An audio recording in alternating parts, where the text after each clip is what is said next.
જય જવાન જય કિસાન મિત્રો, અત્યારે જે આપણે દાડમના રોપા જે વાવ્યા હતા એમની ઉપર આજે 11 દિવસ થઈ ગયા, તો નવી છૂટ પણ ચાલુ થઈ ગઈ છે અને સારા વળતરમાં પણ આવી ગયા છે. તો મિત્ર, હું આપને એ જણાવવા માગું છું, દાડમની ખેતી તમે પણ કરી હોય તો અમે જે આ અત્યારે જે વચ્ચેનું જે 12 ફૂટ અંતર છે એની અંદર એક નિર્ણય સારો લીધો છે કે જે આપણે તાઇવાન 786 નંબરના જે પપીતાના જે છોડ આવે છે તો એનું વાવેતર આપણે કરી રહ્યા છીએ જે વચ્ચેના ગાળામાં. એનાથી એમ કે મિત્રો અત્યારે ડબલ ઉત્પાદન આપણે લઈ શકીએ અને જે વચ્ચેની જે જગ્યા જે 1.5 વર્ષ 2 વર્ષ જે દાડમમાં પડી રહી છે જ્યાં સુધી રોપા મોટા ના થાય ત્યાં, તો આપણે એની પણ પેદા લઈશું અને નેક્સ્ટ વિડીયામાં હું તમને પપીતાનું પણ જે વાવેતર થશે એ પણ તમને બતાવશું. તો મિત્રો, તમે પણ જો વાવેતર દાડમનું કર્યું હોય તો મિત્રો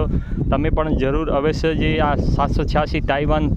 પપીતાની ખેતી કરજો અને મરચાં વગેરે અંદર કરતા નહીં, કેમ કે એનાથી નિમોટેડ આવે છે અને દાડમને નુકસાન કરે છે. તો મરચાંનું કંઈ એવું વાવેતર દાડમની અંદર ના કરો,